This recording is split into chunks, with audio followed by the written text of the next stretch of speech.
Bonjour à tous. Sur ce nouveau module, vous savez que je développe un certain nombre de modules destinés à augmenter, si c'est possible, votre compréhension des fonctionnements psychologiques et donc votre bien-être. Car je pars du principe que plus on comprend, plus on maîtrise la situation et plus on est bien, on est en équilibre avec soi-même. Donc, je me présente, Elisabeth Cario, psychopraticienne. J'exerce également comme thérapeute et comme coach existentiel. Donc, j'aide les personnes à travailler sur leurs projets de vie et leurs projets professionnels. J'accompagne également des organisations dans cette démarche. Donc aujourd'hui, nous allons parler de l'émotion. Qu'est-ce qu'une émotion? Comment développer son intelligence émotionnelle? Mieux comprendre ses émotions pour pour les maîtriser et en faire un moyen d'atteindre un équilibre, ou en d'autres termes, comment développer son intelligence émotionnelle. Mais nous aborderons également la notion d'intelligence spirituelle, d'indice du bonheur. Donc, je vous invite à commencer ce voyage avec moi. Et d'abord un petit exercice, prenez une feuille de papier et un crayon parce que j'ai envie de vous faire vivre une émotion. Donc je vais vous projeter deux images et sans réfléchir, écrivez sur votre feuille de papier ce qui vous vient à l'esprit comme émotion, ce qui surgit comme émotion. Donc première image, l'enfant, deuxième image, la forêt. Donc que ressentez-vous? Qu'est-ce qui se passe à ce moment-là? Essayez d'analyser toute cette alchimie interne qui prend place au vu de ces photos. Vous pouvez arrêter la présentation si vous le souhaitez. Donc cela vous fait toucher du doigt l'émotion. Donc l'émotion est, comme vous voyez, difficile à définir, hein. C'est quelque chose qui survient, qui surgit plutôt automatiquement et qu'on ne peut définir que par les effets qu'elle produit. Donc c'est sous l'effet, c'est une réponse à un stimuli en fait, que le stimuli soit interne ou externe. Donc, donc ce stimuli, cette excitation, si vous voulez, interne ou externe, va provoquer donc un changement comportemental. Hein. Vous savez, quand on a peur, on peut fuir ou se cacher ou être tétanisé. Hein. On peut avoir aussi une réponse corporelle, toujours avec la peur, on peut avoir le cœur qui bat beaucoup plus vite, hein, un taux d'adrénaline qui monte, et un ressenti comme dans l'histoire de la Madeleine de Proust, des souvenirs qui surgissent au détour d'une odeur, par exemple. Donc, une réaction tout à fait automatique face à quelque chose d'externe qui arrive. Hein. Donc on a donc un comportement physiologique, un comportement expressif. Hein. On peut reconnaître une émotion sur le visage d'une personne. Hein, et une conscience aussi. La conscience intervient à ce moment-là. Tout dépend des personnalités, hein. Tout dépend l'émotion. Une émotion peut être ressentie par quelqu'un et totalement ignorée par une autre personne face au même stimuli. Donc elle dépend véritablement de la personne. Et le comportement va être repéré au travers du langage corporel, hein, bien sûr, hein, du système nerveux. Le système nerveux automatique autonome va se mettre à marcher, à fonctionner, et pour donner des réponses corporelles, et l'expérience vécue va donner lieu à des ressentis. Hein. Donc vous voyez tout cet ensemble d'automatismes qui va être déclenché en face d'un stimuli interne ou externe. Il y a eu plusieurs études donc, sur les émotions, on a essayé de les classer. En général, on part de 5-6 émotions. Hein. Je vous ai mis les principales émotions qui ont été répertoriées, mais il y en a d'autres. Hein. Donc, on a le dégoût qui est une réaction face au fait de ne pas être respecté. Il y a la colère quand on n'est pas apprécié ou qu'on n'est pas reconnu. On a la joie d'être aimé, c'est l'impression d'être aimé. La peur, bien sûr, quand notre sécurité est mise en jeu. La tristesse, quand notre espace est envahi ou quand on est en empathie avec une situation, une personne. Il peut avoir également la surprise. Donc, un certain nombre d'émotions qui sont sous-tendues par des besoins qui sont là et qui, lorsqu'ils ne sont pas satisfaits ou qu'ils sont satisfaits, enfin, quand ces besoins, quand il y a une réponse à ces besoins, une émotion surgit. Donc, je vous ai mis ici, c'est un modèle parmi tant d'autres, hein. Donc, il y en a d'autres.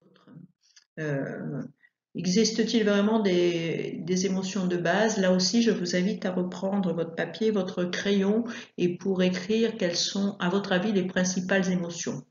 Ne vous limitez pas aux émotions dont je viens de parler, hein, qui sont un modèle parmi tant d'autres. Citez toutes les émotions qui vous viennent à l'esprit. Là aussi, vous pouvez mettre la présentation en pause pour écrire toutes les émotions qui peuvent venir à votre esprit et que vous avez ressenties. Alors pour les bouddhistes, une fois que vous avez terminé votre exercice, donc vous pourrez toujours comparer. Pour les bouddhistes, il y a 84 000 émotions. Donc, je vous ai mis ici sous forme de fleurs de marguerite, donc toutes les émotions qu'on peut répertorier. Vous en avez peut-être trouvé d'autres. Mais comme vous voyez, elles sont le spectre des émotions possibles dépend vraiment des personnes et est très très large. En fait, chaque fois qu'on peut mettre un mot, il y aura une émotion. S'il n'y a pas de mot, il n'y a pas d'émotion. Je vous dis ça parce que dans certains langages, certaines émotions ne peuvent pas être traduites, le mot n'existant pas. Donc l'émotion elle-même ne peut pas se matérialiser. Donc vous voyez que ça dépend des cultures, ça dépend véritablement de la personne. Donc il y a beaucoup de choses qui interviennent sur la notion même d'émotion. Par contre, autant il est difficile de définir une émotion, autant le processus qui déclenche l'émotion a été analysé et on connaît à peu près maintenant, on sait à peu près maintenant comment cela fonctionne. Donc on a des informations qui sont reçues par nos cinq sens, on a aussi des ressentis intuitifs qui vont déclencher, comme je vous dis, des informations, prenez information comme la définition des stimuli, hein, donc on peut avoir aussi des stimuli internes, hein, comme je vous l'ai dit, hein, les odeurs, etc. peuvent déclencher des émotions. Donc, d'un stimuli reçu, ça va déclencher une émotion. Ensuite, on va réfléchir, puis agir. Ça, c'est un petit peu le processus classique de prise de décision et de fonctionnement humain face à une situation. Donc, comme je vous le disais, on a différents types d'intelligence qui vont chaque fois s'appliquer à la situation. On a d'abord l'intelligence corporelle, la perception. Les cinq sens vont agir. Hein, donc là, on a cette intelligence corporelle qui va capter donc, toutes les informations qui sont reçues. L'intelligence émotionnelle va ensuite se mettre à travailler, va passer le relais si possible à l'intelligence cognitive qui va analyser et l'intelligence spirituelle qui, elle, va chercher le sens pour pouvoir agir de façon appropriée. Donc ça, c'est un processus à peu près classique, hein, et donc vous voyez où l'émotion prend place. Le problème est que si on se reste arrêté à ce niveau émotionnel et qu'on ne passe ni à la réflexion, c'est-à-dire qu'on ne se sert ni de son intelligence cognitive ni spirituelle, on risque d'avoir un déséquilibre car envahi par les émotions. Donc on a tous connu ces situations où les émotions, nous sommes débordés par des émotions et donc incapables d'agir. Pourquoi? Pourquoi? Je vous ai dit, l'émotion se déclenche automatiquement. Hein. Donc, et dans le cerveau, donc le territoire des émotions proprement dit, c'est le territoire limbique que vous voyez ici, hein, l'hippocampe, qui est en plein milieu du cerveau. Hein. Donc le territoire reptilien, donc ça fonctionne de la façon suivante. Le territoire reptilien, quand il y a une situation de danger normalement, parce que c'était fait pour ça à l'origine, quand il y a une situation de danger où l'instinct de vie et de survie est mis en jeu, donc les réflexes de défense bien sûr vont se déclencher automatiquement, ça va déclencher une émotion. Et l'émotion va entraîner une réaction instinctive. Je me dis, c'est à l'époque de nos ancêtres, quand on était attaqué par une bête sauvage, par exemple, on se cachait, on s'essayait de se fondre dans le paysage, où on était tétanisé et mangé par la petite bête. Donc voilà, le territoire reptilien va envoyer des messages attention, danger, l'émotion va se déclencher et l'émotion a pour but, donc ces émotions, ce déclenchement d'émotions va être pour but de rassembler toute notre énergie pour faire face à cette situation. Seulement, les choses ont évolué et nous en sommes plus là, c'est-à-dire qu'on est rarement attaqué par des bêtes sauvages. Donc, par contre, le phénomène déclenchement des émotions est toujours là. C'est-à-dire, si le cerveau pense qu'on lui a envoyé un signal de danger, l'émotion va se déclencher. Donc les territoires limbiques, hein, qui est le siège de l'émotion, peuvent déclencher la colère, la violence, l'attaque, l'autoprotection, la fuite, la peur, l'anxiété. Encore une fois, une réaction automatique et spontanée face à une situation de danger dans laquelle la survie est en jeu. Les territoires préfrontaux, comme vous le voyez, eux seront le siège de la pensée consciente et le siège de l'analyse. Et bien sûr le siège après de l'intelligence cognitive et l'intelligence spirituelle. Donc comment ça se passe au niveau du cerveau? Eh bien, on a deux routes, hein. Une route, ce qu'on appelle une route courte et une route beaucoup plus longue. La route courte, c'est celle qui va nous permettre de réagir très très vite face à une situation de danger, hein, puisqu'on est programmé comme ça. Stimulus va passer, l'information va passer dans le thalamus, l'amygdale, réponse, fuite ou non. Par contre, il y a une réponse beaucoup plus longue, dans lequel le cortex, comme vous le voyez, va intervenir au milieu du chemin. Donc la réponse va être, bien qu'en millisecondes, va être beaucoup plus longue, mais beaucoup plus analysée, si vous voulez, puisque passant par les territoires des pensées conscientes. Ça, c'est un extrait de M. Ledoux qui a été fait en 1966 et qui est très visuel, donc c'est pour ça que j'ai reprise dans cette présentation. Donc les émotions vont envoyer des messages immédiats au cerveau et au corps et ainsi que vont dicter toutes nos actions. Encore une fois, l'émotion, c'était quelque chose qui va nous permettre de centraliser, recentrer toute notre énergie. On va détourner ce qu'on appelle le détournement d'amygdale, c'est-à-dire qu'on va passer par la route courte, c'était fait pour ça. On va déclencher un état de colère, de violence, de peur, d'autodéfense, soit d'anxiété. Encore une fois, le cerveau a enregistré qu'il y avait un danger de vie ou de survie. Et donc, on va avoir aussi une réaction physique, hein, les battements de cœur irréguliers, d'afflux d'adrénaline, cortisone, ce qui va permettre de courir beaucoup plus vite. Tous les autres réseaux sont bloqués. Donc, sous l'effet d'une très forte émotion, on ne voit plus que le danger immédiat ou que la situation qui a provoqué ce danger, alors réel ou fantasmé, encore une fois, hein, parce que il faut voir que ce système consomme énormément d'énergie, hein, puisqu'on ressent cette énergie pour faire face à cette situation qu'on pense dangereuse. Donc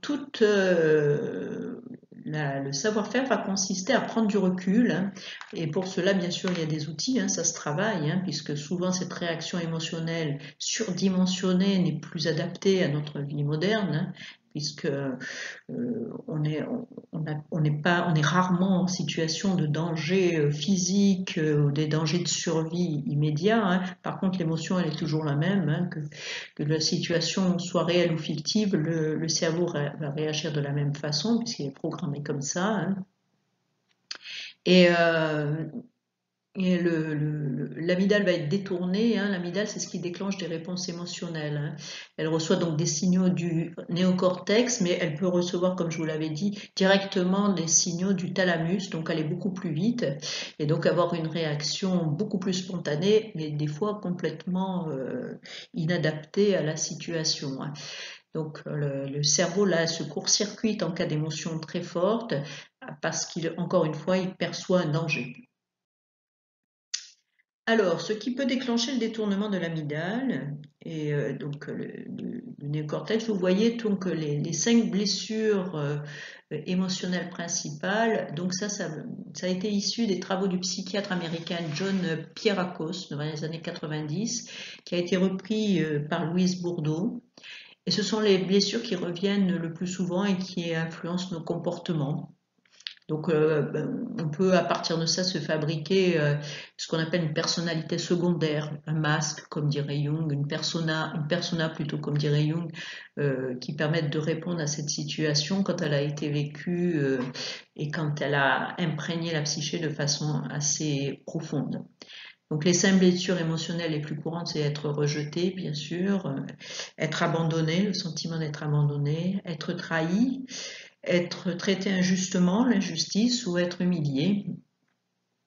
Et pour répondre à ces situations, surtout chez les enfants, quand la personnalité se forme, donc on a pu développer des comportements parallèles, hein, des comportements des stratégies, je dirais, pour répondre à ces situations négatives. Et donc on peut parler alors de blessures émotionnelles qui peuvent avoir mis comment dire, qui peut avoir créé des comportements qui sont devenus quasiment inconscients. Donc, mais chaque fois que la situation se reproduit, une situation de rejet ou d'abandon, ou encore une fois qu'on croit percevoir comme une situation de rejet ou d'abandon, des comportements automatiques vont se mettre en place. Donc, il est important de les identifier, quoi. Alors pourquoi est-ce que nous avons des émotions, hein, je vous l'ai dit, hein, c'était un automatisme, hein, c'est vraiment l'émotion, c'était une réaction automatique à une situation donnée, mais ça te permet de survivre, hein, ça nous a permis de survivre, hein, mais également l'émotion, lorsqu'elle est maîtrisée, peut nous fournir des informations pour guider nos décisions. Et je vous incite quand vous ressentez une émotion, à vous poser la question du pourquoi est-ce que je ressens cette émotion, qu'est-ce qui résonne en moi, parce qu'encore une fois, votre voisin peut ne rien ressentir du tout, hein. Qu'est-ce qui résonne en moi, qu'est-ce que cela réactive en moi, et pourquoi ce type d'émotion, quoi, hein. L'émotion permet également de communiquer. Si en face vous avez quelqu'un sans absolument aucune émotion comme un robot, la communication va très très vite s'arrêter, quoi, hein, parce que vous n'aurez pas ce phénomène d'empathie et d'effet miroir tel qu'on va en parler, puisqu'en face de nous, les neurones miroirs ne réagiront pas et donc la communication va vite s'arrêter. Donc face à la réaction de l'autre et les émotions, on peut changer de but, on peut changer de comportement, on peut prendre conscience de nos actions aussi, hein. Donc l'émotion a un effet, un rôle informationnel très très important dans notre relation à l'autre et aussi dans notre relation à nous-mêmes, quoi.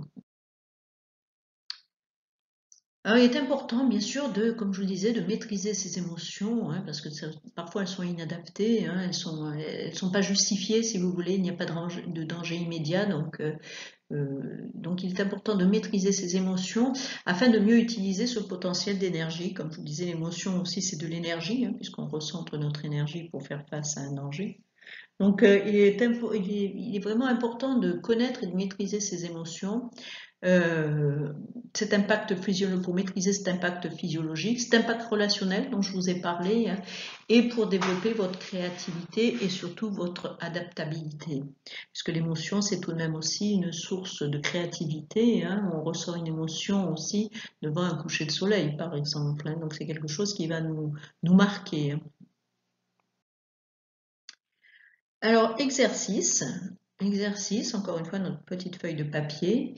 Alors, quelles situations vous rendent joyeux, triste ou en colère, par exemple?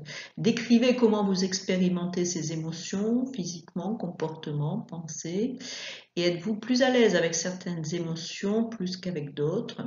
Et pourquoi, à votre avis? Encore une fois, ça c'est un outil de connaissance de soi. Quelle est l'émotion qui revient le plus souvent chez vous? Qu'est-ce qui peut déclencher cette émotion? Est-ce que cela a du sens pour vous? Prenez un peu de temps pour vous pour vraiment analyser vos émotions et vos réactions par rapport à certaines situations.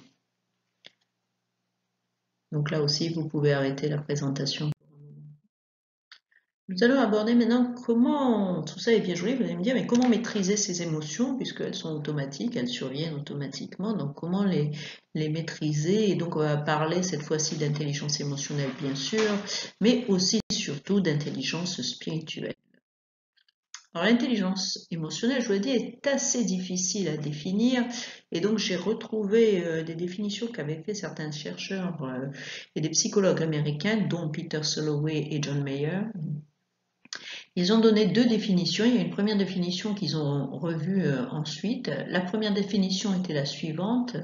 Alors l'intelligence émotionnelle est une forme d'intelligence qui suppose la capacité à contrôler ses sentiments et émotions et ceux des autres, à faire la distinction entre eux et à utiliser cette information pour orienter ses pensées et ses gestes. Cette définition leur convenait pas trop, le mot contrôler, orienter, on avait véritablement l'impression qu'on pouvait véritablement agir sur et manipuler cette énergie qu'on appelle émotion.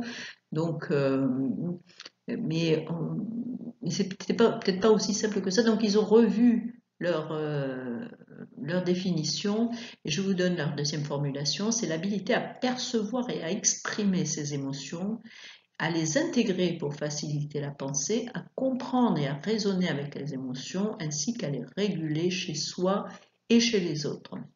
Par les phénomènes des effets miroirs, mais ça on y reviendra.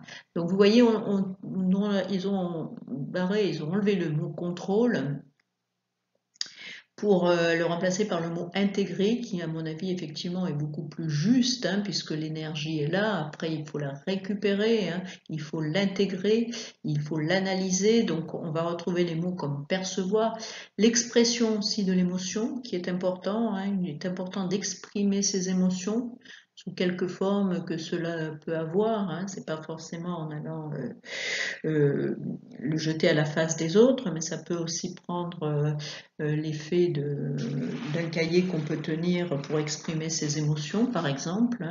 Donc, il faut les comprendre et comprendre celles des autres, surtout pour pouvoir améliorer la communication avec les autres. Et c'est comme ça qu'on arrive à réguler ses émotions par la compréhension, par la recherche de sens. Et là, on va rentrer plus dans le détail là maintenant.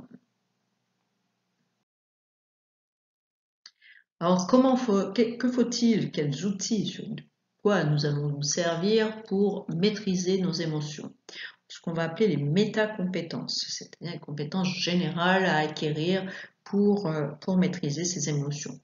D'abord la conscience de soi, mais ça on en a parlé dans les présentations et les webinaires précédents, il est important de se connaître et d'avoir conscience de soi et de ses émotions.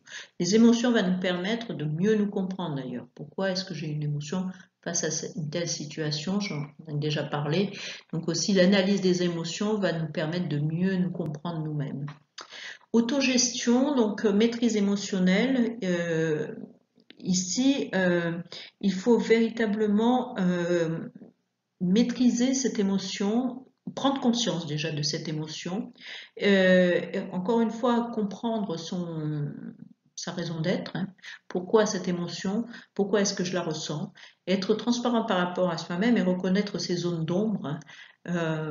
Pourquoi, encore une fois, essayez de remonter aussi, si c'est votre cas, sur les blessures émotionnelles qui ont surgi dans votre jeunesse et savoir comment vous les avez gérées et comment vous continuez à les gérer. Restez aussi dans l'optimisme, pensée positive, hein, c'est un petit peu pour moi la pensée magique, mais bon, il faut toujours voir le côté, il faut conseiller de voir plutôt le côté positif des choses, donc toujours rester tourné vers les réalisations, l'initiative, l'optimisme. En d'autres termes, comment est-ce que je peux utiliser ce réservoir d'énergie que représentent les émotions? Et de l'autre côté, sur la partie droite, donc vous avez, après la conscience de soi, vous avez la conscience sociale, hein, conscience que moi je suis en interconnexion, que nous sommes en interconnexion les uns avec les autres, hein, et donc que nous faisons partie d'un tout, hein, ça c'est les grands apports de la psychologie transpersonnelle, hein, donc rentrer en empathie avec les autres, vos voisins, votre famille, vos voisins, mais la société de façon générale, pour avoir ce qu'on appelle une conscience organisationnelle orientée vers les services, en tout cas vers l'écoute, hein, si ce n'est pas vers les services. Gestion des relations et participer bien sûr au développement des autres. Là, on va trouver tout ce qui est vous dans une équipe. Comment vous réagissez en fonction de la perception que vous avez des émotions des autres et de votre propre perception. Donc vous voyez 4 compétences à acquérir, hein, qui ont été identifiées par Goldman et Botzaris, si vous voulez rechercher le modèle qu'ils ont développé plus en détail. Bien sûr, ça marche dans les deux sens, hein, conscience de soi, conscience sociale, mais conscience de soi va vers l'autogestion, la maîtrise, et ce qui permettra en résumé d'avoir une meilleure relation, une meilleure gestion de relations avec les autres.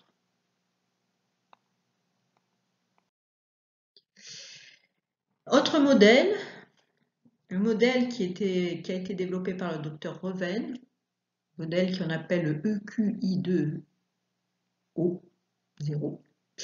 Donc je vous donne ici aussi les compétences qui sont liées entre elles, hein, ces 5 compétences que la maîtrise des émotions va demander. Hein. Donc en fait, il y a en fait 15 compétences qui ont été regroupées par 5 familles, dans 5 familles de méta-compétences, je vous dirais. Encore une fois, la perception de soi, hein, c'est ce que je disais tout à l'heure avec la conscience de soi. L'expression individuelle, comment vous exprimez vos émotions, hein, l'affirmation de soi, l'indépendance. Les relations humaines, quel type de relations humaines vous avez avec les autres. Comment vous prenez vos décisions, basées sur vos émotions. Et comment vous gérez votre stress. Donc eux ont défini véritablement 4 grandes méta-compétences ou 4 grandes familles de compétences à développer. Et nous allons rentrer plus en détail là. Je vous lis leur définition, c'est la façon dont on se perçoit, je vous lis leur message, la façon dont on se perçoit influence logiquement la façon dont on s'exprime, qui produira inévitablement un effet sur nos relations et donc sur nos prises de décision et sur notre capacité à gérer le stress. C'est pour ça qu'ils l'ont présenté sous forme de roue, hein, puisque la perception de soi, qui est l'élément déclencheur dans leur approche, va agir sur les 4 autres domaines que sont l'expression individuelle, relations humaines, prise de décision et gestion de stress. Encore une fois, nous allons rentrer un peu plus en détail dans ce domaine, dans ce modèle qui est, à mon avis, très complet. Alors, qu'est-ce qu'on entend par perception de soi? Alors, c'est les trois compétences à développer, c'est la conscience de soi, j'en ai déjà parlé, je ne reviendrai pas sur ce domaine-là, ça a trait à la connaissance de soi, hein, connaissance de ses émotions, de ses réactions, de ses façons d'agir. L'amour-propre, hein, la perception de soi est basée aussi sur l'amour-propre, le respect de soi, hein, tout en comprenant et en acceptant ses propres points forts et surtout ses points faibles. Hein, accepter ses points faibles, sa face cachée, son ombre, comme dirait Jung. Et la réalisation de soi, là on va parler de dépassement de soi, d'amélioration des compétences, de dépassement, hein, c'est un sujet qu'on développe beaucoup en psychologie transpersonnelle, comment aller au-delà, comment développer toutes ses capacités, tout en se faisant confiance et tout en se respectant. Donc 3 compétences majeures à développer. Et c'est possible, hein, c'est tout à fait possible. C'est pour ça qu'on arrive à l'index du bonheur. Alors, je vous donne ces exercices à faire. Hein. Reprenez votre feuille de papier et essayez de répondre à ces questions. Donc, qu'est-ce que j'admire le plus en moi? C'est quelque chose, on se pose rarement la question. Quels sont les domaines où je peux évoluer, me développer ou me développer? Rappelez-vous l'une de vos réalisations passées, nommez-la. Quelles qualités ou compétences vous ont aidé à réussir? Donc, voyez le positif en vous-même, voyez sur quelles compétences vous pouvez travailler pour pouvoir développer ce respect de soi et les qualités que vous avez en vous-même. Nous sommes tous ici, nous avons tous des qualités, elles ne demandent qu'à être développées. Et donc la première étape, c'est de les identifier et de savoir ce qui est le, le plus facile pour vous à faire et ce que vous aimez en vous. Après cet exercice, on va passer à l'expression individuelle, la deuxième étape. Expression individuelle, donc là aussi, il y a trois grandes compétences à développer. L'expression émotionnelle, exprimez vos émotions. Alors, que ce soit de façon verbale ou non verbale, vous pouvez encore une fois écrire ces émotions. Ce n'est pas toujours judicieux d'exprimer ses émotions en face de quelqu'un qui lui-même peut être sous le coup de sa propre émotion d'ailleurs. Mais exprimez vos émotions. Moi, je tiens un cahier tous les jours et tous les jours, tous les matins, j'écris sur les émotions que j'ai ressenties la veille. Donc, c'est un cahier de développement personnel qui ne regarde que vous d'ailleurs et qui vous permet d'analyser les émotions. L'affirmation de soi, donc communication ouverte sur qui vous êtes. Affirmez-vous, vos croyances, elles sont les vôtres, vos réflexions. Vous êtes qui vous êtes et vos croyances et votre comportement vous appartient. Donc, bien sûr, affirmation de soi ne veut pas dire agressivité ou destruction, il suffit d'être. Et pour cela, bien sûr, comme je vous le rappelle, il faut vraiment être bien ancré, se respecter et respecter les autres. Mais affirmez-vous. Et enfin, l'indépendance, c'est la capacité à rester autonome et libre de toute dépendance émotionnelle de la part des autres, que ce soit en termes de prise de décision, planification et de tâches quotidiennes. En d'autres termes, chacun d'entre nous est unique. Donc, développer cette capacité d'indépendance que nous avons tous, nous avons besoin des autres, bien sûr, mais nous restons tout de même des individus et chacun est unique. Donc, prenez conscience de ce facteur d'indépendance et d'autonomie et de liberté qui est très important dans l'expression individuelle. Exprimez votre créativité et la vôtre seulement. Ce qui nous amène à l'équation du bonheur. Alors, l'équation du bonheur, c'est une formule mathématique qui est égale à croire en soi plus vivre d'après ses valeurs. Donc, petit exercice. Sondage numéro 1, répondez à la question jusqu'à quel point est-ce que je me respecte? Sondage numéro 2, jusqu'à quel point est-ce que j'accepte sans jugement mes forces et mes faiblesses? Donc, vous voyez, c'est véritablement sur quoi est-ce que vous croyez en vous ou non? Est-ce que vous connaissez bien vos forces et vos faiblesses? Est-ce que vous les acceptez sans les juger? Les faiblesses peuvent devenir des forces. Donc, encore une fois, des faiblesses dans une culture peut être une force dans une autre culture. Cette notion de force et faiblesse est très, très ambivalente. Donc, et leurs qualités peuvent être différentes selon les époques et suivant les latitudes. Et surtout d'après vos valeurs. L'équation du bonheur consiste à vivre d'après ses croyances. Troisième aspect, les relations humaines. Alors, les trois compétences à développer. Donc, les relations humaines, bien sûr, maintenir des relations mutuellement satisfaisantes et caractérisées par la confiance et la compassion. On est dans l'empathie, là. Donc, il y a des moyens de développer des relations humaines équilibrées, bien sûr. Donc, par l'écoute, je vous renvoie aux travaux d'Otto Scharmer à ce niveau-là, qui sont tout à fait remarquables pour son travail sur l'écoute. L'empathie, il faut prendre en compte les sentiments des autres. Encore une fois, là aussi, l'écoute est importante. Il faut être capable d'exprimer votre compréhension d'un point de vue différent du vôtre. Essayez de comprendre le point de vue de l'autre. Là, on est en plein dans la résolution de conflits a priori. Et la responsabilité sociale. Prendre conscience qu'on est responsable de la société dans laquelle on vit. Donc, on peut contribuer bien sûr à la société, aux groupes sociaux, mais surtout avoir conscience de cette responsabilité sociale et de se préoccuper dans la communauté dans son ensemble. Donc, encore une fois, là, c'est une compétence que l'on peut développer, basée sur l'écoute essentiellement, sur le travail sur l'ego, bien sûr, et sur le travail sur sur la prise de conscience et l'élargissement de niveau de conscience non seulement autour de soi, mais de façon plus large au niveau de la société et de la nature en façon générale. Alors, relations humaines et empathie, toujours petit exercice pour vous faire travailler sur cet aspect-là. Et petite question à répondre.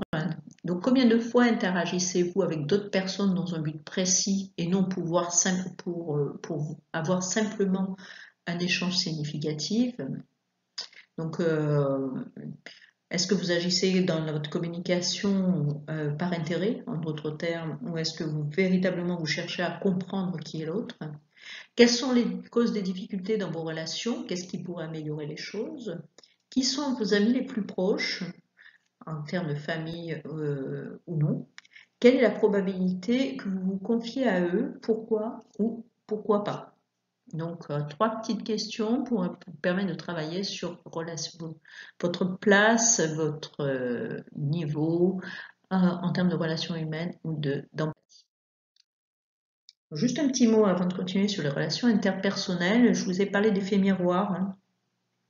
L'effet miroir, c'est une interaction face à face. Donc, toutes ces interactions face à face vont stimuler les réseaux neuronaux dans les deux cerveaux.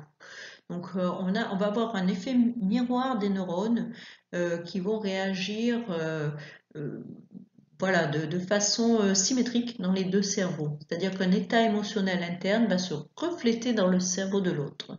Extraordinaire, donc c'est de l'empathie. C'est de l'empathie sans mots. Donc les émotions se communiquent, c'est assez contagieux. Donc vous recevez ce que je vous ai mis, vous recevrez ce que vous donnez. Donc si vous êtes en colère, ne vous étonnez pas que l'autre en face aussi se mette en colère. Donc il y a des effets neurones, un effet neuronal à ce niveau-là qui est quasiment aussi automatique. Ça fait partie des nombreux outils à notre disposition. Il faut les connaître, il faut le savoir. Quatrième aspect, la prise de décision. Quelles compétences faut-il à ce niveau-là? Résolution de problèmes, donc la capacité à résoudre de problèmes, bien sûr, suivant les circonstances qui impliquent des émotions, et comment prendre conscience de la façon dont les émotions influent sur les prises de décision. Avoir le sens des réalités, donc essayer de rester objectif. Là, vous voyez que le cerveau cognitif va intervenir, hein, prendre du recul. Hein. Il faut voir les choses vraiment comme elles sont et pas laisser du temps, peut-être prendre du recul en laissant du temps au temps. Et contrôler vos impulsions. Essayez de résister ou d'attendre avant de réagir de façon spontanée et de façon à éviter des comportement irréfléchi, donc encore une fois, prenez du temps, laissez passer la nuit si c'est possible, respirez. La respiration est toujours un élément très très important, hein, donc voilà, pour que le cortex, laissez le temps au cortex de travailler, d'analyser la situation avant de réagir et de prendre des décisions à l'emporte-pièce que vous regretterez peut-être. Le contrôle des impulsions et assertivité, ce que j'ai mis ici, nos exercices habituels. Donc, comment vous comportez-vous? Réfrénez-vous en général vos émotions et comment procédez-vous pour maîtriser vos émotions? Est-ce que vous êtes très spontané et est-ce que vous réagissez immédiatement ou non? Décrivez une situation dans laquelle vous vous êtes comporté de façon assertive, c'est-à-dire contrôlée, en communiquant une idée originale. Et qu'avez-vous fait ou dit pour garder cet équilibre? Donc voilà, essayez d'analyser les situations, vous avez réussi à prendre du recul et vous avez réussi à communiquer de façon décidée, hein, vous êtes affirmé, mais de façon calme, en défendant vos idées, une idée originale. Donc il faut ancrer ces situations positives pour que vous puissiez vous y référer de façon spontanée lorsque vous ferez face à une situation dans laquelle vous sentez une forte émotion. Cinquième étape et non loin moindre, la gestion du stress. Là aussi, trois comportements à développer, trois qualités à avoir. La flexibilité. Il faut adapter ses émotions, ça c'est plus difficile, mais surtout ses réflexions et ses comportements à des idées, des circonstances dynamiques, imprévisibles et inhabituelles. Flexibilité, c'est ici, on rejoint ici la définition de la notion d'intelligence multiple. Les intelligences, ce qu'on appelle intelligence, c'est ce qui nous permet justement de rester flexible face à une situation et d'adapter nos comportements face à cette situation. Il est vraiment important de développer cette capacité, encore une fois, de flexibilité. Vous voyez que tout se recoupe, hein. Quand on parle flexibilité, c'est aussi la possibilité de prendre du recul dans une situation donnée. La tolérance au stress, donc ça c'est peut-être plus facile à dire qu'à faire. C'est la façon de s'adapter à des situations difficiles ou stressantes, hein, c'est tout à fait possible, hein. La méditation peut y aider, hein, il y a des outils qui permettent d'y arriver, donc la méditation, la respiration, encore une fois j'en ai parlé, donc pour prendre du recul, pour essayer d'accepter le stress. Vous pouvez avoir le sport, le retour dans la nature par exemple. Il y a vraiment différents outils pour permettre de mieux résister au stress, le fait de rester optimiste, le fait de ressentir du contrôle. Si vous décidez d'agir, par exemple, aussi permet de, de réagir, de tolérer le stress beaucoup plus facilement. Enfin, la dernière recommandation, c'est l'optimisme. La compétence, c'est l'optimisme. Comment voyez-vous la vie? Quelle est votre attitude par rapport à la vie en général? Donc l'optimisme est un indicateur, hein, qui révèle l'attitude et la conception de la vie positive, hein, donc même dans l'adversité, bien entendu, hein, c'est surtout dans l'adversité d'ailleurs, hein. C'est une façon de voir la vie et de considérer l'avenir avec espoir, quoi. Donc la joie de vivre, là-dessus on va retrouver le plaisir, la joie de vivre, la satisfaction par rapport à la vie que l'on mène, etc. Voilà, c'est des compétences à développer et ces 15 compétences peuvent être facilement développées. Bien sûr, tout cela nous renvoie à l'intelligence spirituelle, hein, comprendre le sens de ce qui nous arrive, hein. Ça, c'est le fondement, véritablement le fondement les questions clés à se poser quand il y a une forte émotion qui se produit. Et ne serait-ce que ces questions vont vous permettre de prendre du recul. Et je l'ai testé, donc ça marche. Donc, quelle signification la situation a pour moi? Cela correspond-il à mes valeurs? Comment réagir tout en restant en accord avec moi-même? Donc, vous voyez, c'est le fait d'essayer de comprendre le sens de la situation et le sens de ce qui a déclenché l'émotion est déjà vraiment une première étape pour permettre aux autres compétences aussi de se mettre en œuvre. Alors, petit exercice sur l'optimisme, hein. Quand êtes-vous le moins optimiste? Comment pourriez-vous améliorer votre vision des choses dans cette situation? Lorsque vous êtes confronté à un défi, comment vous sentez-vous en général? Donc là, je vous essaie de dresser la liste de vos émotions et réfléchissez aux raisons pour lesquelles vous vous êtes senti ainsi et identifiez une ou deux stratégies qui peuvent vous aider à mieux faire face au revers, ce qu'on appelle le plan B en cas de revers.